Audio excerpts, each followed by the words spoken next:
Amigos, damos comienzo a Testigos Hoy, dándoles la bienvenida, invitándoles a que se queden con nosotros y disfruten como cada semana de los temas que preparamos para ustedes. Los adelantamos en el siguiente sumario. Quédense. El cardenal Julián Herranz nos habla acerca del espíritu renovador del Concilio Vaticano II que ha marcado la vida de la Iglesia en los últimos 50 años.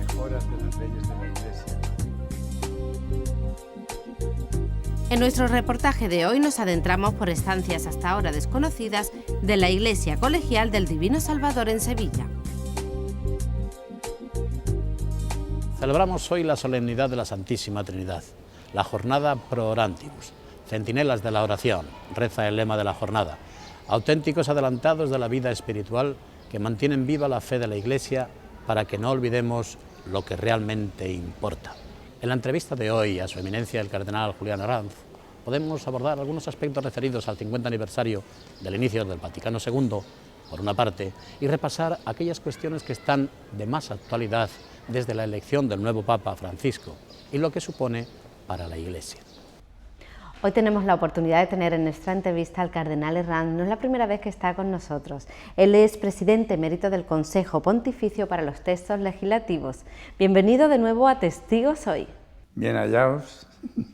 Yo estoy contento también de estar aquí, en mi tierra además. Uno se encuentra bien en la tierra. Señor cardenal, ¿cómo fue su responsabilidad al estar al frente del Consejo Pontificio para los Textos Legislativos? Debió ser una gran responsabilidad.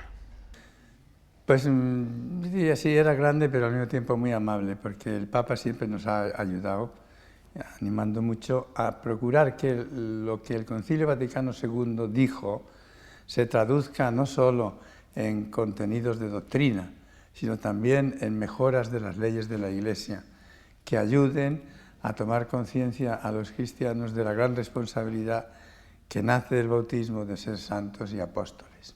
La verdad es que manejar ese tipo de textos, ¿qué se siente en ese cometido? Es que a veces el derecho y las leyes se las mira como una cosa que está fuera de lo... gusta más en la simple exhortación o cosas... No, son cosas tan humanas como puede ser la convivencia. La convivencia humana es necesaria que venga regulada por normas. Esa es la función de la ley en la Iglesia. La convivencia de esta gran familia de Dios que es la Iglesia Católica, que es una familia que tiene hijos en todo el mundo, necesita unas leyes, unas normas de poder manifestar pues lo mucho que dentro de la Iglesia Católica nos respetamos, nos queremos y nos ayudamos. ¿Cómo nos podría resumir los estados de ánimo en un cónclave? Porque usted ha estado en alguno de ellos. Los estados de ánimo se viven, bueno, humanamente, evidente es la responsabilidad más grande que un hombre puede tener, porque se trata de jurar delante del crucifijo en el juicio universal en la Capilla Sixtina que se elige a la persona que en conciencia se considera con mejores cualidades para gobernar 1.200 millones de almas, que son los católicos. Es una gran responsabilidad. Pero como en todo en la vida lo que hay que hacer es actuar según conciencia. Igual hace una madre de familia que tiene que tomar una decisión conveniente para mantener la unión con el marido o para educar bien a los hijos, en conciencia. Estamos celebrando los 50 años del Concilio Vaticano II. ¿En qué cree usted que contribuyó a reformar la legislación de la Iglesia? Pues una idea fundamental que es la misma idea central del Vaticano II. Lo que se llama la llamada universal a la santidad y al apostolado. ¿Qué quiere decir esto? Universal es bautismal. La llamada de todos los bautizados a tratar de imitar a Cristo y por tanto a ser santos y a difundir el mensaje de Cristo, llevar el Evangelio al mundo, por tanto ser apóstoles. Esto, que suena tan elemental parece ser, era sin embargo, y debe de ser, la esencia del ser cristiano. Los cristianos de los primeros tiempos tenían que vivir según la doctrina de Cristo y hablar del resucitado del Cristo al mundo en una sociedad pagana, donde las categorías y los valores eran muy distintos de los que es cristianos. Pues ahora estamos en la misma situación. Y por lo tanto a un mundo que cree que puede vivir de espaldas a Dios, a los cristianos nos toca vivir con responsabilidad el bautismo. que se muere al hombre viejo y se nace al hombre nuevo en Cristo. Es decir, al hombre, a la mujer, que tienen de la propia vida una concepción cristiana, que es tan hermosa que nosotros podemos decir, yo lo decía en una reunión de empresarios el otro día en Roma, que no eran algunos de ellos católicos, que nosotros los cristianos tenemos una ventaja con los que no lo son, y es que nosotros no morimos. Se quedaban un poco asombrados. Digo, no, porque se pasa de la vida con minúscula a la vida eterna con la mayúscula, del reino de los cielos donde nuestro Padre Dios nos espera. Todo eso en un mundo pagano quiere decir que enseñar a las gentes a tener la alegría, la esperanza, la luz de mirar más alto, y no ir solo mirando por las charcas del camino. Eso es lo que el Vaticano II enseñó en concepto central, y eso es lo que la reforma de la legislación eclesiástica, el concepto central. ¿Qué aspectos cree usted, señor cardenal, que quedaron reformados? Reformados. Este es el más importante. A una forma de vivir la propia fe. El Papa actual ha dicho, me parece, rabanillos en vinagre o algo así. Es decir, un ser cristiano que es apurguesado, sin sabor. Yo diría un poco con lenguaje andaluz nuestro, es saborío. Hay que echarle ritmo, ¿no? Como en el canto. Hay que echarle la pimienta, el piqué, que viene de que ser cristiano es tan serio que vale la pena dar la vida, como la dio Cristo por la salvación de los hombres y como la dieron los primeros cristianos durante siglos, y como la están dando tantos cristianos en el mundo, porque ahora hay más mártires que en ningún otro siglo de la historia. Ha citado usted al Papa Francisco. ¿Qué cambios podemos intuir respecto a su antecesor, Benedicto XVI? Un cambio ninguno. Hay una continuidad muy grande. Son dos personalidades distintas, pero los dos no hacen otra cosa que hablar de Cristo. El primero es como un padre de la Iglesia, de estos que escribían grandes tratados para dar a conocer a Cristo. Este otro va a la calle a encontrar a los cristianos, a hablarles directamente, cara a cara, de Cristo. Es lo mismo, es una continuidad con caracteres distintos. Mira, se habla mucho del carisma Wojtyła, el carisma Ratzinger, el carisma Bergoglio. Es verdad, cada uno, si se entiende por carisma, carácter, cada uno es distinto. Pero lo que atrae a la gente, lo que hace que durante 4 días había gente 10, 12 horas en pie para pasar por la Basílica de San Pedro a ver el féretro de Juan Pablo II, o que ahora los miércoles y los domingos se nos llene la plaza de San Pedro y Vía de la Conciliación y que ya no cae más gente, no es un hombre. Es decir, es un Dios hecho hombre, y se llama Jesucristo. Los santos son como espejos, allí se refleja Cristo. En la medida en que en un hombre o en una mujer también, se refleje Cristo o la Virgen, atrae a la gente. Ese es el carisma de Cristo, ese es. ¿En qué se funda la credibilidad de la Iglesia? ¿Cuáles son los principales obstáculos para esa credibilidad? Las debilidades humanas de los que formamos parte de la Iglesia. La Iglesia es una sociedad santa porque formada por Cristo, porque la doctrina es divina, porque cuenta con unos medios como son los sacramentos de institución divina para recibir la gracia, para acompañarnos desde el nacimiento hasta el momento de pasar la vida eterna. Una sociedad santa por naturaleza. Pero es compuesta de hombres y mujeres con nuestros defectos, con esta posibilidad de pecar y por lo tanto de luchar.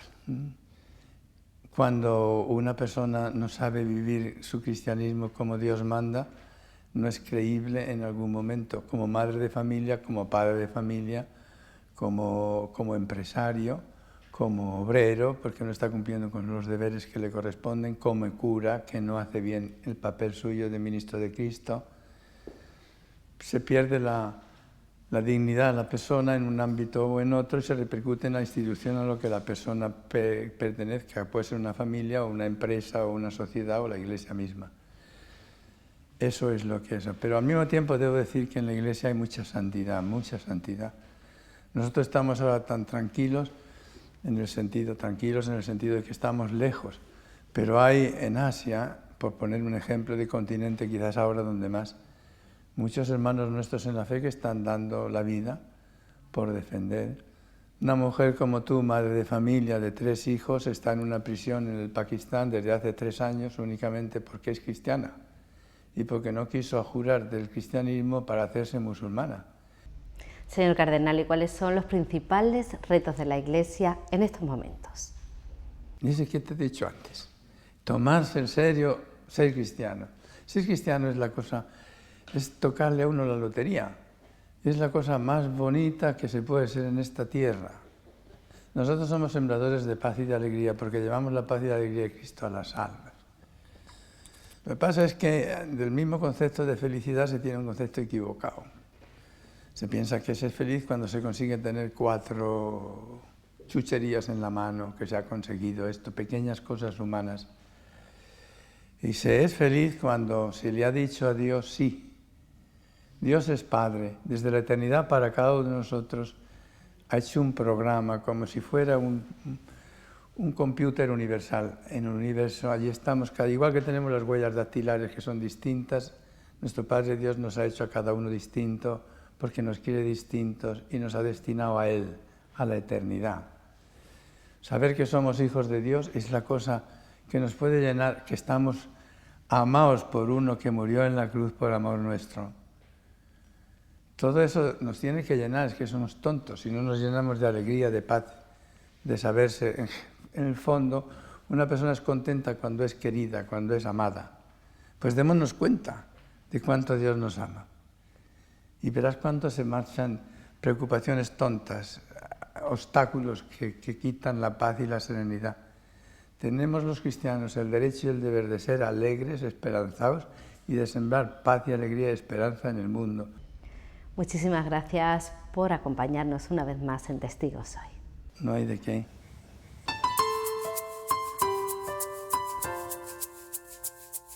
Amigos, en el reportaje de hoy hacemos una visita a la Colegial del Divino Salvador en Sevilla. Acaba de inaugurar una modalidad interesante de visitas guiadas a zonas del templo que hasta la fecha estaban cerradas al público, tales como cubiertas, Camerín de la Virgen de las Aguas y cripta. Si tienen oportunidad, no dejen de visitarla. Les esperamos de nuevo el próximo domingo, no nos falten, sean muy felices mientras tanto.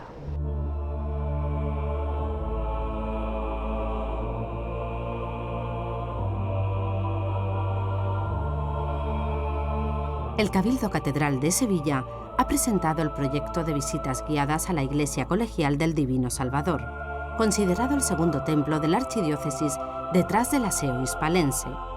Con este recorrido denominado El Salvador, Huella de lo Sagrado, los visitantes accederán a zonas hasta ahora cerradas al público, gracias a la reciente restauración integral a la que fue sometida esta iglesia levantada en un terreno en el que anteriormente hubo un templo cristiano y una mezquita.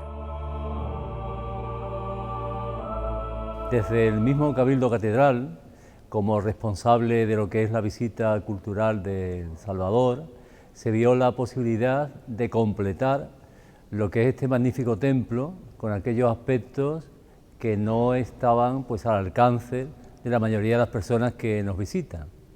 Y desde ahí pues se optó por hacer un recorrido con este nombre de Huellas de lo Sagrado, un sentido muy religioso, precisamente porque desde aquí, desde tiempos muy antiguos, pues ya existían huellas realmente del sentido de lo religioso.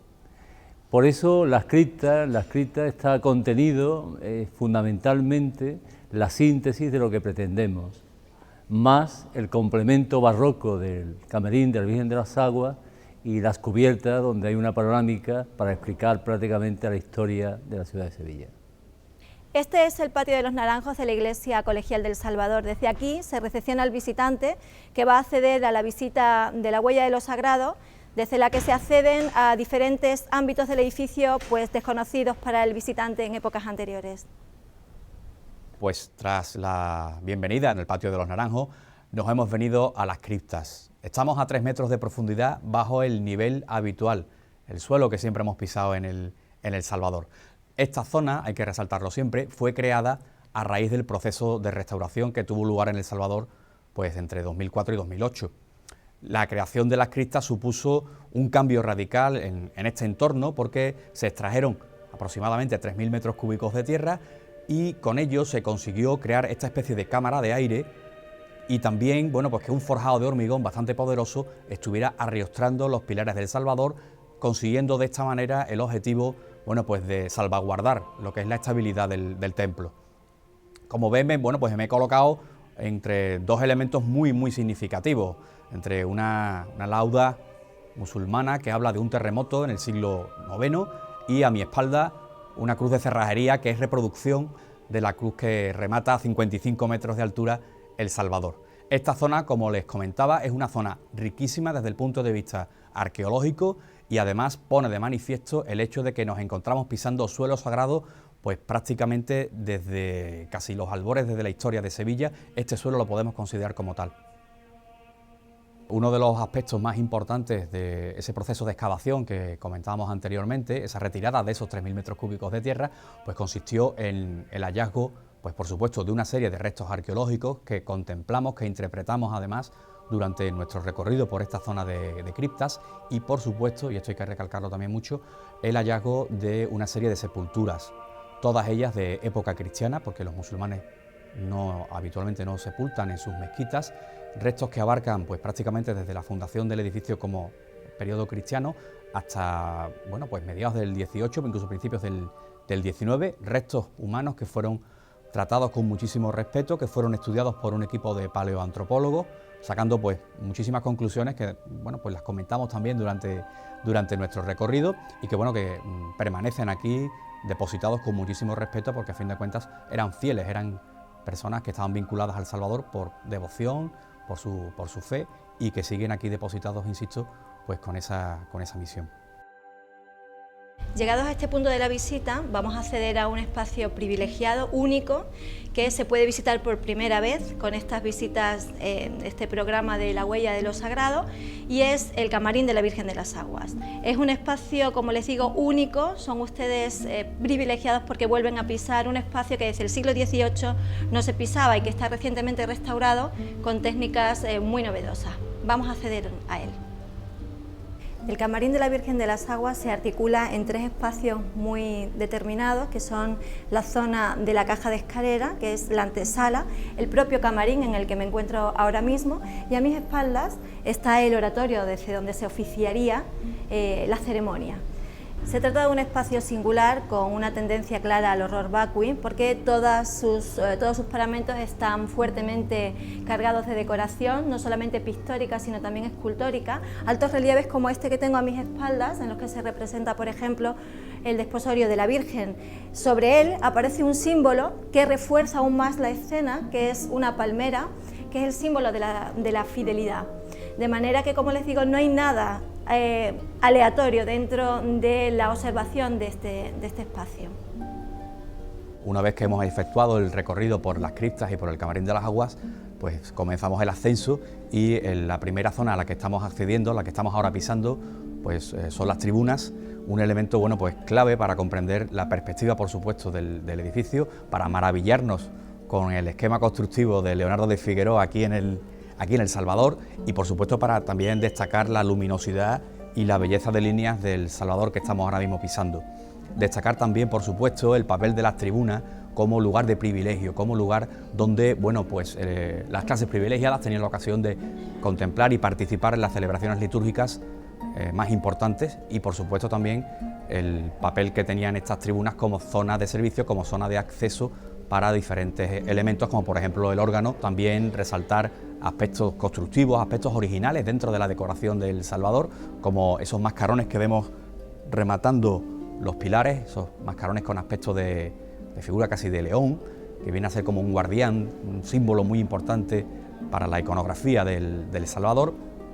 Y también, bueno, pues resaltar las vidrieras como aporte de luz, como aporte de cromatismo al Salvador, porque en principio lo que se tenía pensado era un sistema de iluminación pues transparente, blanco por así decirlo, a que ya en 1870 los duques de Montpensier le encargan a Pérez Hermanos estas vidrieras que son las que están instaladas desde ese momento. Uno de los aspectos más interesantes desde el punto de vista arquitectónico, cuando se hace este recorrido por El Salvador y cuando lo podemos disfrutar desde esta fantástica altura, es resaltar, bueno, pues el carácter casi catedralicio de las 3 naves de las que está compuesto. Es un proyecto que tiene su origen a finales del 17 y que vino a sustituir a la antigua mezquita colegial que databa como edificio musulmán del año 829. Acabamos de llegar a esta zona del edificio después de subir diferentes tramos de nuestro recorrido. Hemos empezado en el patio, cristas, camarín, tribuna y por fin llegamos a la parte superior del edificio. Es una zona especialmente emblemática porque tenemos una vista privilegiada de Sevilla y por eso se ha incluido dentro del recorrido. Siempre que se visita la catedral decimos que bueno, es un sitio privilegiado, pero desde aquí podemos ver la catedral desde fuera a ese mismo nivel. Subir a las cubiertas es algo muy especial para el visitante, para nosotros también el poder ubicarles espacialmente, el explicarles el sentido que tenía la plaza inicialmente como zona de enterramiento y posteriormente en el 19 cómo se incorpora como zona de ocio y esparcimiento. Pero también hacemos una lectura de lo que es el skyline de la ciudad, destacando los monumentos más significativos y también todo lo que eran las zonas gremiales que estaban en torno a este y que le daban mucha vida a lo que era el edificio de la Iglesia Colegial del Salvador. Después de la restauración del Salvador se restauraron por supuesto las cubiertas en su totalidad y especialmente la zona de la cúpula que se desmontó teja a teja y se restauró todo lo que era la labor de vidriado de las tejas, que se llama labor de alboaire. Era una técnica musulmana que Leonardo de Figueroa incorpora en el edificio el último tercio del siglo XVII. Entonces se ha vuelto a restaurar, gana todo su esplendor de nuevo y es algo especial para el visitante subir a estas alturas y estar cara a cara con ese valor patrimonial. Consideramos que esta riqueza no es una riqueza que debe permanecer oculta y desde ahí es lo que nosotros consideramos que es muy importante que toda la gente lo conozca, tanto a nivel de fieles como las personas que quieran acercarse, conocer el patrimonio y el sentido religioso que encierra templo tan importante y tan singular como este.